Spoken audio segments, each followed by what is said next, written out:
And when you focus on the differences, it's easier to treat people with less respect, less care, or less appreciation. Thus, your new world becomes smaller, more insular, and definitely less interesting. We switch gears to a second persistent habit that prevents us from seeing the world as it really is. Rasul writes about the destiny instinct. It's the false idea that innate characteristics determine the destinies of peoples, countries, religions, and cultures. What he's talking about is how we take generalizations often produced by mass media and attribute them to a group in a way that makes it seem like that group can never change. The advice I got is this, and it's something that I probably say every day in my professional career.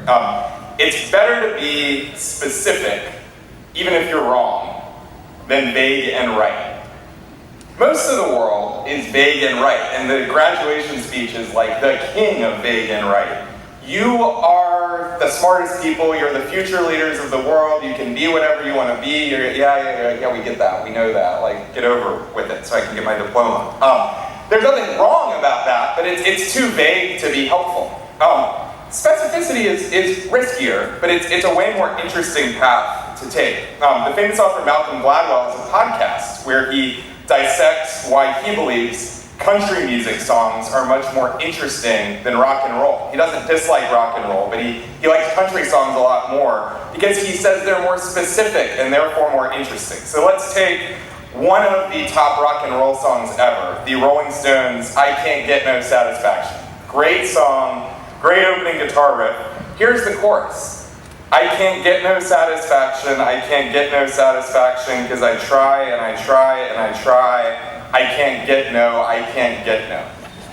You can be talking about anything. You can talk about literally anything. That's you don't really care. When I was in high school, the #1 country song on the charts was ranked by Rolling Stone as the number 20 of all time. It's by the Dixie Chicks, and it's called Earl Had to Die. Here's the chorus. It's about two friends from high school, and one of them ends up in a bad marriage, and the whole song is plotting about how they're going to kill the bad husband. That Earl had to die, goodbye Earl. Those black-eyed peas, they taste so all right to me, Earl. You're feeling weak, why don't you lay down and sleep, Earl? Ain't it dark wrapped up in that tarp, Earl? Do you want to know more? That's interesting. It's way weirder, but you're like, man, how is this all going to end? Anyway, what do we do when it rains? So I was in India, I was going door to door, I was learning a lot. There was no real logic or grand plan. My grand plan was to go back to the US and go to law school. I said, I'll do all this and I'll apply to law school and then I'll get back in the swing of things. No one really knows what I'm doing now, but people have heard of law school, that'll be great. This was just kind of like a break before then. My boss at the company ended up being an amazing mentor to me. And one day he said, Ross, why in the world do you want to go to law school? Like, you were going door to door, talking to principals, selling loans, you've been building stuff. You've obviously got a passion for starting and building stuff. If you're a lawyer, other people have passion for the law, but that is not you. At first I didn't listen. But the more I thought about it, I said, I was going to go one way, but I love this different direction I'm going. The thing that was holding me back to continue and following that passion was it was a path that wasn't it was not a vague and right path. I couldn't tell anybody what my job was. My job was I do stuff for this random company in India. But this mentor kept encouraging me to follow that passion, and 15 years later, I still don't have a law degree, and I know now that is okay. The most important decisions you make are not what your job is, or not what your title is. It's when you go to work, who you work for and who you work with.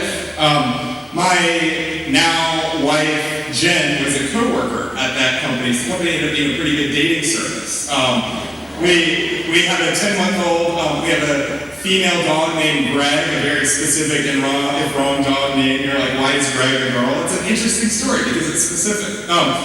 The people you meet along the way are way more important than what the title is. So before you choose a home, choose a neighbor. When you're thinking about what club you're going to join, what fraternity, what sorority, what job you're going to have, the people you spend your time with should be driving that decision, if I've learned anything.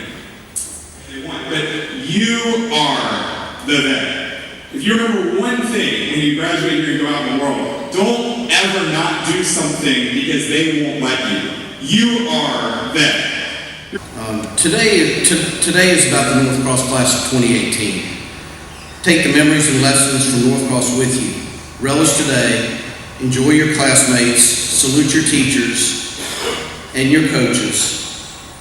Celebrate the entire North Cross community, stay in touch, the community cares.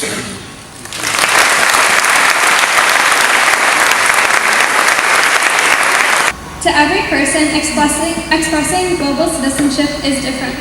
For me, this book sparked the idea of a borderless world where all citizens could connect and differences did not create barriers for people to communicate and aid each other. We must not wait to be humbled by some external factor which guilts us into improving, but we must instead find the lead foot within ourselves, which always drives us irrespective of the outside world. When you have determined to constantly better yourself, there is no limit to what your future self can be. How then do we self-impose these limits in the first place? As is the case for most things, we look to others. We look to them. For example, we see people winning a wide variety of accolades and we think we're extraordinary in everything, when in reality, it is more reasonable to accept excellence in a few areas while acknowledging inferiority in others. Witnessing other people's pleasure and pride evokes a strong natural response, jealousy. We often seek to undermine others' phenomenal results by attributing their success, not to tenacity, but to love. It's the easy way of accepting a poor result in someone else, but this reasoning is faulty, to say the least. At North Cross, we've been blessed with having the opportunity to achieve greatness, but each of us simply has our own conception about how we should go about doing so. I am hopeful and confident that you will all find success in each of your own respective definitions of the word, and I'm proud that the class of 2018 has worked as hard as Everett and Ansley cried during the Fat Pencil ceremony.